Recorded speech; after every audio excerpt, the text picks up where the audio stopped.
Multiplication of fraction. Fraction to fraction. Okay, paano nga ba mag-multiply ng isang fraction? Okay, simple lang. Una, sundan natin to. Halimbawa, meron kang A over B. Ito yung una nating fraction. Susunod, yung pangalawa nating fraction, C over D. So, paano ba mag-multiply niyan? Simple. Ang una natin gagawin, multiply ang numerator sa numerator at denominator sa denominator. So, ang mangyayari niyan, pag ginawa natin yun, magiging AC over BD. Then, lagi natin tatandaan to check yung lowest term. Yan. Okay, example tayo. Example, number 1.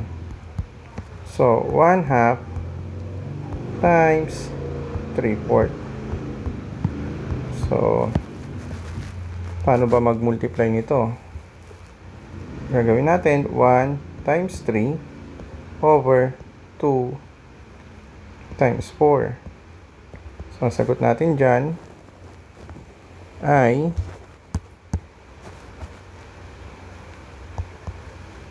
3 over 8.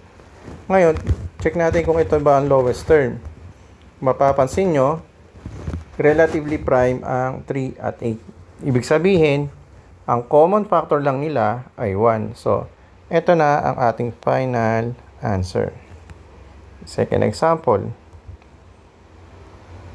2/3 times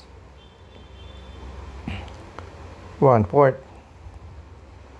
So, ganun lang ulit. Numerator sa numerator, denominator sa denominator. So, 2 times 1, 2 yan. 3 times 4, 12. Check na ngayon natin. 2 over 12, ang greatest common factor ng 2 at 12 ay 2. So, ibig sabihin, ilo-lowest term natin siya. Divided by 2, divide by 2. So, ang magiging sagot ngayon natin dyan ay 1 over 6. Yung iba naman, ang ginagawa ganito.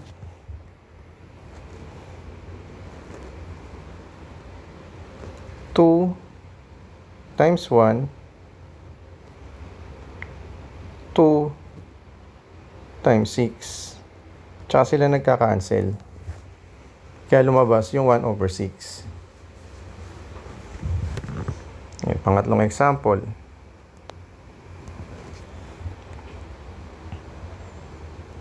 Three over 5 multiply sa 4 over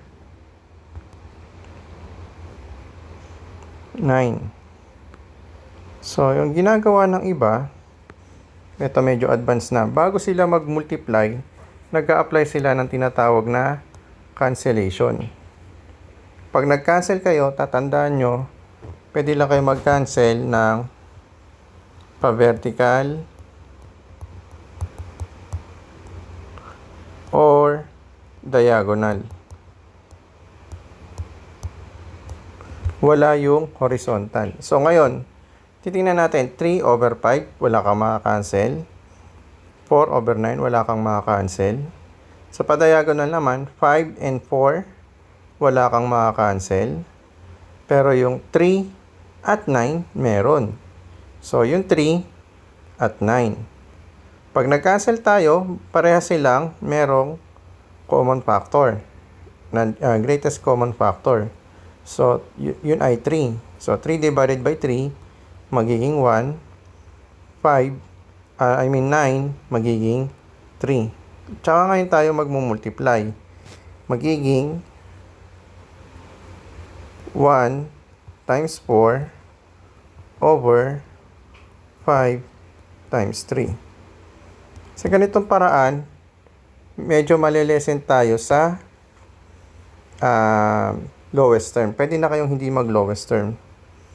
So, 1 times 4 is 4 over 10. Ito yung second method. Ito naman yung first method. Kung saan naglo-lowest term. Okay.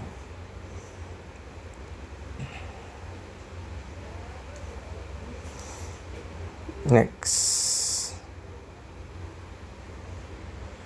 Paano naman kung improper fraction? So, magbura tayo.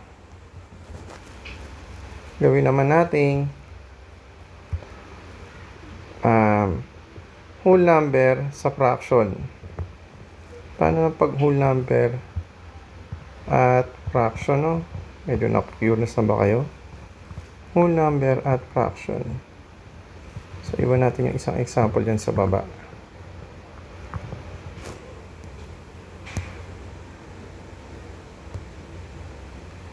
Okay. So, whole number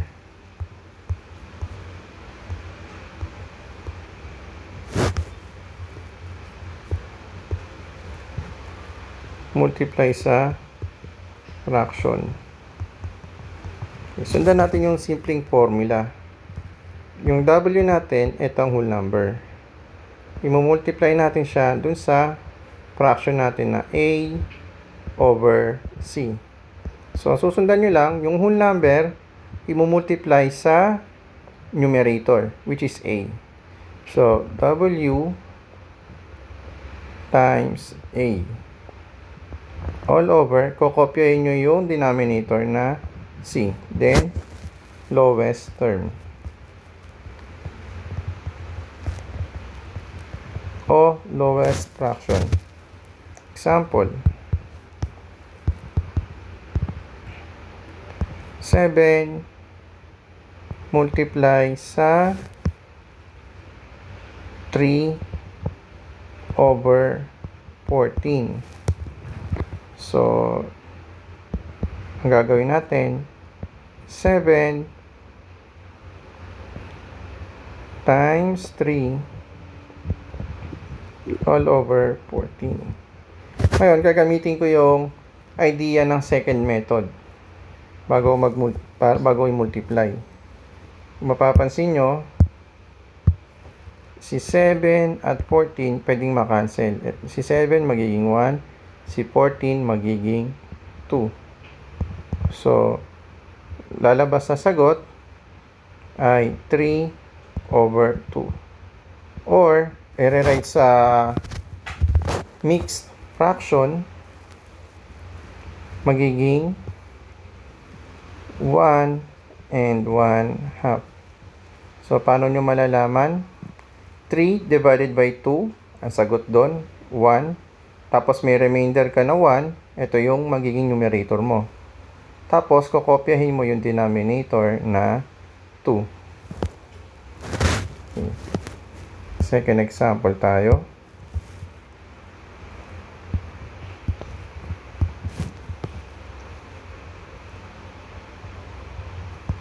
Four multiply sa 5 over 16. So, ang gagawin lang natin, 4 times 5 over 16. Kung mapapansin nyo, para maiwasan natin yung lowest term, kasi lalaki lang ang ating number. Bakit nga pala ulit tayo nagka-cancel agad kaysa mag-lowest term? May advantage ang isa't isa. Pero, mas malaki advantage nung nagka-cancel ka kaagad. Dahil dito, naiiwasan yung paglaki ng mga numero. So, mas madali mo siyang nasosolve. So, pag nag-cancel tayo, eto, 4 at 16. Para malaman nyo, si 4 magiging 1, si 16 magiging 4. Ngayon, may mga estudyanteng nalilito. Bakit ba nagiging 1, nagiging 4? Ano bang idea dyan? So, mamaya papaliwanag ko yan. So, 1 times 5, 5. Then, kopyahin nyo natirang 4. 5 over 4. Or, tinatawag nating 1 and 1/4. Yan na yung final answer. Ngayon, yung iba na curious, nahihirapan dun sa cancellation. Paano mo ba malalamang meron kang makakancel? Dito pumapasok yung idea ng pwede nating tawagin na skip counting o multiples. Halimbawa, ito, si 7 at 14. 7 and 14. Pag in-apply mo yung multiples dyan ng 7, 7, 14, 21, 28.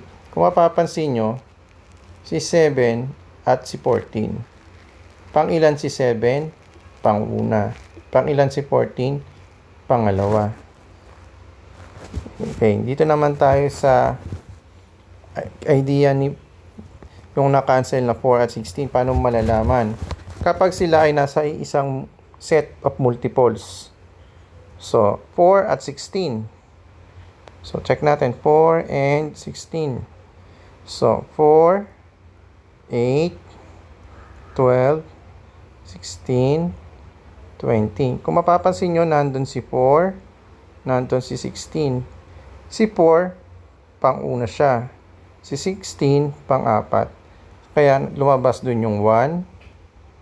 Lumabas din dun yung 4. So, yun lang po yung technique dun. Okay, bye-bye.